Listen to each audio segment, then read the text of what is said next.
Great food for thought there. Jon Hirst is up next. He is the Chief Innovation Officer for SIL International and leads SIL's efforts to engage with artificial intelligence and has more than 25 years experience in championing innovation in the nonprofit sector. Jon has a background leading technology, publishing, marketing and communications, and research efforts for nonprofits. He participated in 4 published works as the author, co-author, or editor. Those were titled Innovation in Mission, Through the River, Our Anchor in a World Adrift, and The Calling of the Knowledge Steward. He lives in southern Wisconsin with his wife, Mindy, and their 3 children.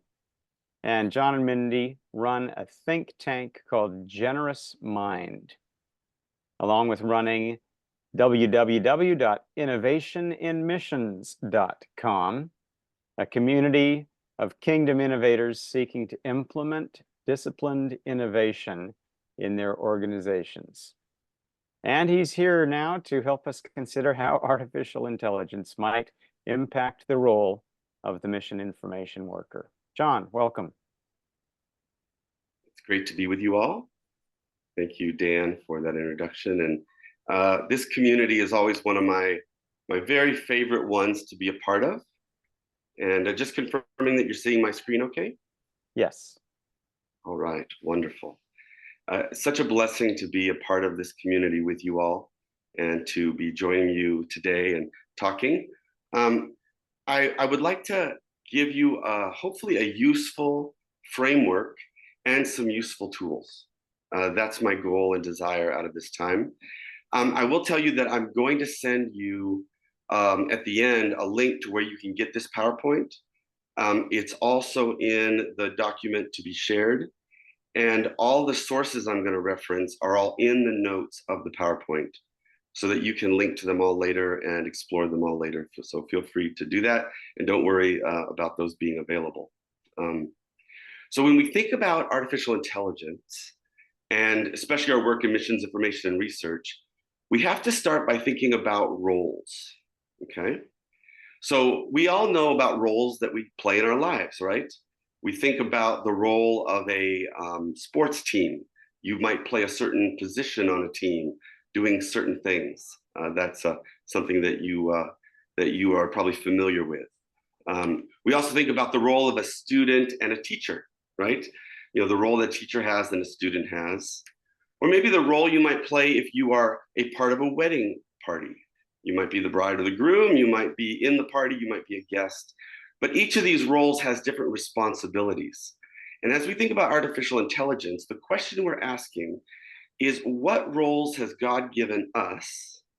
What roles are we assigning to artificial intelligence? And how is the Holy Spirit guiding and driving that entire process? It's going to take a lot of discernment over the next few years for us to wrestle with that in a way that is God-honoring and human-honoring, and also allows us to continue our work in a way that we would hope to and want to. So the first question we have to ask is, where does intelligence come from?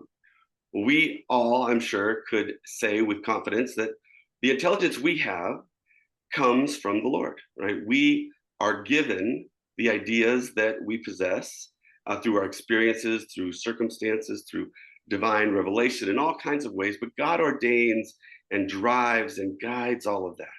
Okay. So AI, by extension, is then intelligence we have created and that we control, right? It is simply it's the next step down from the intelligence that God gives us. It's now intelligence we're creating, it's artificial, and we are then using it to accomplish certain tasks. Now, on our best days, we turn to God for wisdom, and then we pick up our tools and we get to work, right? That's on the best day.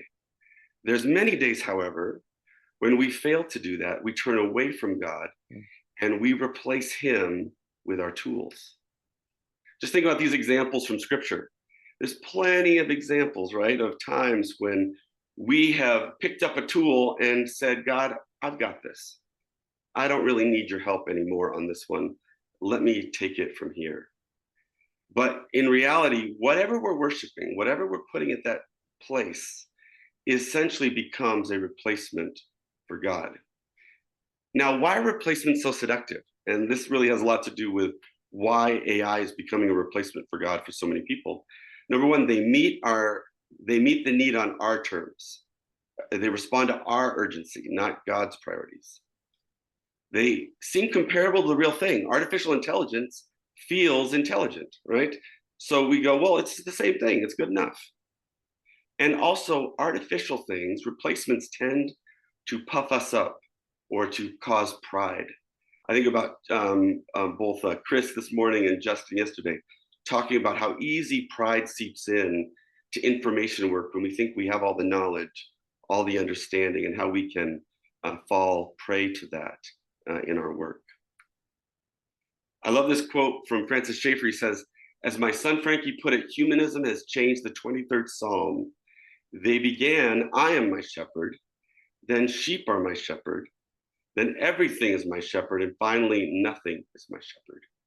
And what I would say is now many are turning to say AI is now my shepherd, because nothing is a vacuum and things don't do well in a vacuum, as we all know.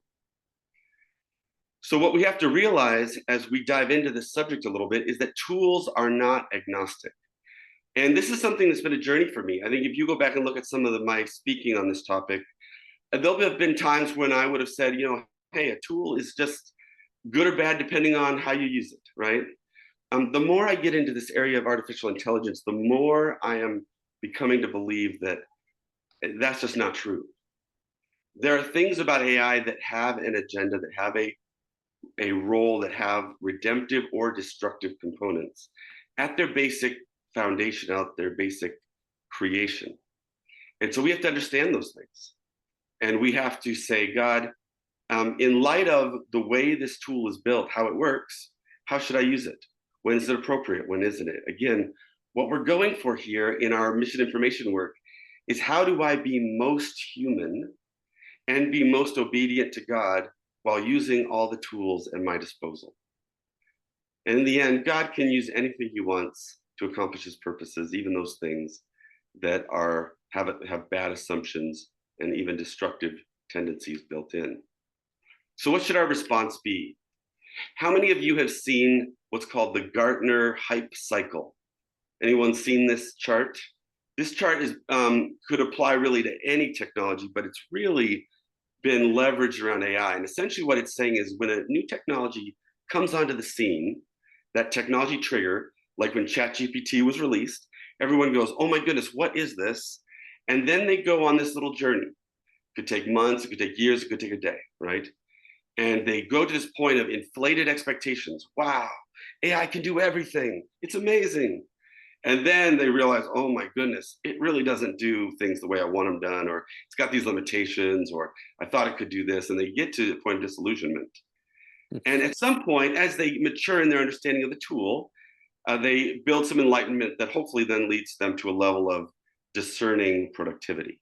I was on a plateau. I was on a panel recently, leading a panel on AI, and one of the guys on the panel said he goes through this cycle daily in his work, and just as he works with tools and engages with them and struggles with them. But think for a moment where you are on this cycle related to AI, because it's going to relate to how you then use the tools, right? The next thing I want you to think about is some mindsets and responses. We're very familiar with the idea of optimism, pessimism, and realism, right? I know a lot of AI optimists. I know a lot of AI pessimists. I know some AI realists as well, right? As you think about what you are, think about what that means for both the pitfalls you can run into and the way it positions you to respond. Again, there's reasons to be optimistic and pessimistic and realistic, but you have to know yourself, right? So get a sense for what's your mindset around AI. And then what's your response? I've seen a lot of people have an ideological response saying, my way is the only way to think about AI, right? We've met those people, we've seen those people. I've seen a lot of people, especially in the that are in like the industry spaces have a very pragmatic response. Whatever works. If it works, if it helps me, I'm good. And then I've seen others have a practical response where they really are seeking to align their use of AI with their values, but still be very practical in how they do that. My personal choices, I've chosen, and this is based on my theology and wrestling with God on this, is I've chosen to be a practical optimist, because I believe that God's going to use this to accomplish his ways and his work. And I believe that we can align it with our values, even though there's a lot of dangers involved that we have to navigate. So that's where I've landed. But you need to wrestle with where you are and what journey you're on related to AI. Finally, I want to just mention a few postures. We have to approach this with humility. Anyone that tells you what's going to happen tomorrow with AI is lying to you today. Because every day when I wake up, something new happens in the space that I could not have predicted even the day before. It's happening that quickly. So a lot of humility. We're learning together. That's why we're in a community like this. We need to have grace for each other. Not everyone is going to be at the same place. AI is very disruptive, meaning that some people are going to be struggling with the implications on their careers, their lives, how it's impacting them in various ways. Some people will be really excited and they'll be seeing all these opportunities. We need to have grace for each other as we wrestle with that. And finally, we need to align it with our values. I can't tell you how important that's going to be. So let's look at the implication on our roles, or the impact on our roles. This is where I want to kind of hit home the level of impact it's going to have. And some of you may say I'm being overly dramatic, but I've been immersed in this for the last 2 or 3 years of my life. And I'll tell you that as I've studied it, I think I'm trying to be fairly realistic. So if you haven't watched Sal Khan from Khan Academy's TED Talk on education and AI, it's a must watch. And the link is in the document that you'll get. But what his case is that there are many potential positive use cases, but perhaps the most powerful use case and the most poetic use case for AI can be used to enhance human intelligence, human potential, and human purpose. He has a very optimistic outlook of the role that AI will play, that it will enhance, it will become that co-pilot, that coworker, like you see on your Zoom box at the bottom, that AI companion. These are the things he's imagining are going to happen. And all the ways that that might happen for a researcher. Think about, what does it mean for you to have a companion, a tutor, a coworker in your research? That's what he is imagining there. Now, last week, I was attending virtually the AI for Good United Nations Summit in Switzerland. And Geoffrey Hinton was on, and he has some other things he'd like us to consider. Geoffrey Hinton used to work at Google. He helped develop neural networks 30 or 40 years ago. He's one of the godfathers of AI. And one of the key things that he said last week was, he said, what they, the AI, got that we, the humans, don't got or haven't got, is that they can share very efficiently. We can share very inefficiently. One of the realities in the way we work as humans is that fundamentally, we are not designed for efficiency. We are designed for human relationship.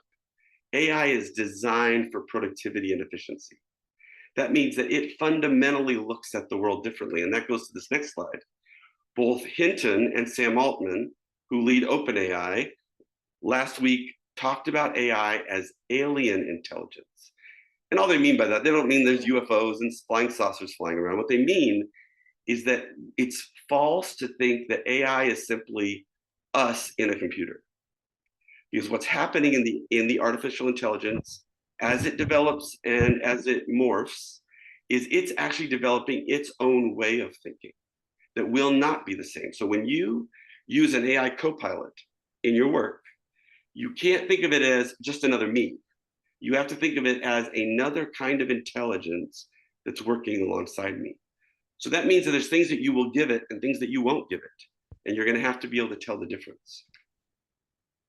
In a blog post that's been going viral very recently, called My Last 5 Years of Work, the chief of staff for the CEO of Anthropic, one of the big AI organizations, is essentially saying she doesn't believe there will be work to be done in the same way work is done today within the next 5 years. Now, she's drinking the Kool-Aid of AI and she's all in, so she may be overly optimistic or overly imaginative about that. But what she's saying is that much of the work that we as researchers do, look at that list, you know, reading, analyzing, synthesizing, et cetera, are things that AI is going to do very, very well over the next few years. So our ability to know what role we want it to have and not have is going to be really critical. I love this meme. It's been going around the internet recently. You might have seen it. It's a quote from an author. She says, "I want AI to do my laundry and dishes so that I can do art and writing. Not for AI to do my art and writing so I can do laundry and dishes." How many would say amen to that, right? The last thing we want is AI doing the things we love. We want AI doing the stuff we wish we didn't have to do, right? But that's going to take discerning choices on your part. AI will do as much as you will let it do, or as much as you don't stop it from doing. That's the way to think about it. Now let's think about this from the standpoint of history. You see these long waves of innovation that have been happening over quite a few centuries. And what you'll notice is they are getting shorter and more dramatic, right? The AI wave of innovation is going to be very fast and very dramatic. One of the things that I think we need to understand is that there's been this idea in macroeconomics about the Luddite fallacy. All that means is that there's this fallacy that innovation equals the fact that we're going to lose jobs. Macroeconomics shows that new technology tends to lead to a net positive for jobs. But with AI, there could actually be a breaking of this core concept. And in the notes for this slide, I've actually got a great podcast on this very thing that you can listen to. It's really, really good. But in AI, the transition is happening so quickly and so unevenly between the transition and the response by organizations that it is possible that we might see significant job loss because it's happening so fast and organizations are taking so long to adjust to the new kinds of jobs needed. So what makes your job exposed to AI? These are some of the examples of low exposure jobs versus high exposure jobs. Give you a sense for that. Take a minute to look at that slide.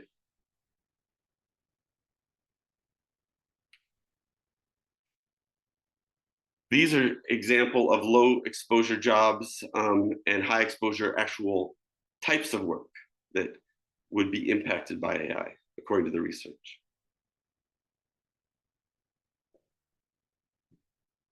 Now, compared to this to how people are thinking about their jobs, 57% of the people interviewed by Ipsos last year, which it was a global study, said AI will change how you do your current job in the next 5 years. But only 36% or so said it will essentially replace my job. More people think it's going to change their job than replace it, even though 36% is a huge percentage, right? And what this speaks to is the little phrase you see a lot on the internet that says, AI isn't going to replace your job. Someone who knows how to use AI is going to replace your job. And what's happening fundamentally is a whole new generation of workers are having to say, the only way I'm going to get work in the future is to essentially be able to work alongside AI. So I have to learn a whole new set of skills and abilities in order to do that. So that's how I think most people are thinking about it. There are jobs that are going to go away entirely. Like, for instance, a call center worker. There will really be very little need for call center workers in the next 2 or 3 years. That's hundreds of thousands of people today sitting in call centers that will probably not have to do that in the next few years. And there's lots of areas like that that will be impacted. Now, there's going to be whole new jobs created and that never existed before.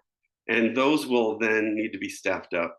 And so there's a give and take in the global economy. What we have to do is we have to look at how it applies to missions information. So now I'm going to get to the very, very practical part of tools for you to play around with as you're wrestling with this. And hopefully we're going to leave plenty of time for questions and engagement at the end. So again, in my document, I've got links to all these things, so don't worry about trying to find them. But I just want to share with you a few tools and just a quick note that I've not used these because I'm still on the same journey with you guys. needing to learn how to use these, but these are from well-curated sources that are trustworthy. So it's at least a trustworthy tool. I can't speak to it personally, but I wanted to give you examples as I'm also on the same journey of trying to figure out ways to use AI tools. So for instance, Craftful is a tool that actually helps you write your surveys and do sentiment analysis on the data from your surveys. It helps you write the questions, and then you feed in the answers, and then it produces a report for you that you can then work with and do your further analysis on. Viable essentially helps you do qualitative data analysis. You throw in all your interview notes, and it looks for patterns, and it pulls out things, and you can query it in various ways, and the AI helps you to better engage with qualitative data. This next one is a bit of a reach, but I'm telling you, this is a huge area of growth in AI. It's synthetic users. And what this means is it generates synthetic research participants based on personas you design, so you can have fake people take your surveys. Now, the reason that they do this is because it takes a long time to find 20,000 people to answer questions about, do you like orange juice or apple juice, right? They can now generate, based on personas, based on all the data in ChatGPT, they can generate essentially 20,000 fake synthetic users to take that survey and get good enough answers to then go to focus groups and other things. So shortening their time to market significantly. I know that'll be a stretch for us in our group, but I wanted to show you that this is the kind of thing that's coming. Synthetic data, synthetic users are really on the rise as far as how some of these things work. The final one is awesome, and it is a market research support. So it does SWOT analysis. It helps you design your personas and a lot of other tools around market research. And it looks really interesting. I was fascinated by it. I want to tell you about 3 good curations of tools for you to work with. And again, all the links are in the documents, so you'll be able to get to these. The first is the University of Georgetown has an amazing list of AI academic research tools for you to play around with and try to use. It's very, very good. It's very comprehensive. On the right top is AI Rundown, which is one of the top newsletters for AI information. They have a tool library that's just incredible that will help you with all kinds of things, like some of those things you see on the screen. The bottom one is done by a group called the Board of Innovation, and it's a whole list of tools around AI for innovators, which is, of course, very relevant to me, but it also speaks a lot to market research and data analysis and those kind of tasks. So you'll see a lot of helpful things there. And so I want to give you a specific example from the Board of Education or Board of Innovation. This is an online set of tools they offer today that I've used. So for instance, if you want to generate interview scripts for your interviews that you're doing, you can put in there things that you want to know from a certain audience, and it will generate an initial list of questions for you. Now, you could do the same on ChatGPT. It's pulling from ChatGPT to do this, but it's essentially refined around this specific task. So it's going to help you a little more than just generic ChatGPT. We're writing a research brief, writing how might we statements, generating your personas. So if you're saying, I want to research a persona of people that are like this and like this and like this, it'll help you design those personas. And that could be a really, really helpful tool. So I hope you're seeing that there's a ton of ways that missions researchers can bring AI into their work.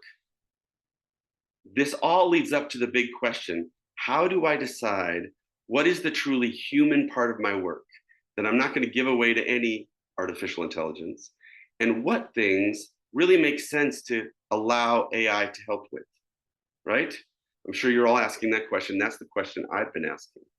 And so what I've done is I've developed a tool that I hope will be helpful for you as you're going before the Lord, asking the Holy Spirit for guidance in how to do this. Okay, so I want you to imagine you have this big dial on your dashboard, your keyboard, your desk, and the dial starts with 0 to 10, right? And you can turn that dial from anywhere from 0 to 10 at any moment. And imagine that 0 is no AI, meaning I'm doing this task all on my own. And 10 is I'm completely outsourcing it to AI. Okay? Is that clear in your mind? You got that picture in your head? All right. Okay, so imagine this use case. So I'm wanting to compare the economic policies of Australia and New Zealand because I'm writing an article on how both countries' economies fared during the pandemic, right? I'm going to turn that dial from 0, meaning I'm not using AI at all, to up to a 2 or so, and I'm going to ask ChatGPT to give me some analysis on the economic policies of those 2 countries as background research for me as I'm doing some of my work. Okay, it's a fairly low level use of AI, but I decided that in this case, that's an appropriate use to do my human work of writing this article. Now, I could have turned that all the way up to 10 and had ChatGPT write me an article about that topic. But in this case, I've chosen to dial it back to 2 because that's where, based on my values, based on my agreements with my boss, my team, my readers, I've said this is where I feel AI is appropriately used. Now imagine this scenario. I've written a little book on, let's say, on a missions information topic or research, and I'm not a designer, and I don't really have a budget for design. So I'd really love to have a cover for that book. Well, AI image generators do a pretty good job of cover design nowadays. So I give it my little spiel of what I want on that cover, hit the button, and it generates 5 or 6 examples for me. I take one, I edit it appropriately with the title and all that, and I put a little note saying generated by AI, so I can be transparent. And I really turned that dial all the way up to 8. I did a little bit of work, but AI did a whole bunch of work, right? Now imagine that I have a customer service situation where I am needing to support a lot of users of a product, or maybe people coming to my ministry website or whatever it might be. So I train a chatbot to answer certain questions, but when they hear certain words, they immediately send it to a real person. So I've said, I'm going to outsource maybe half of the work, all the easy stuff, right? When are you open? Or how do I get a hold of you? Or all those very simple questions that are very easy to answer with just a little line of text. But if someone says, I need help, or I want to talk to a real person, it immediately says, let me get you to a real person, and sends you to me, to my email or whatever. So I've set that dial to, let's say, a 5. Now look at this situation and imagine a mixed situation where I'm editing a video, and all the editing tools now have a lot of AI capabilities built in, but I do the editing myself, meaning I use the tools, I splice in what I want, but AI effects clean it up, they make the video and audio better. So I use some AI, but then, I really would like it to be available in Spanish, and there's a tool called HeyGen that I can push a button and generate the Spanish in just the push of a button.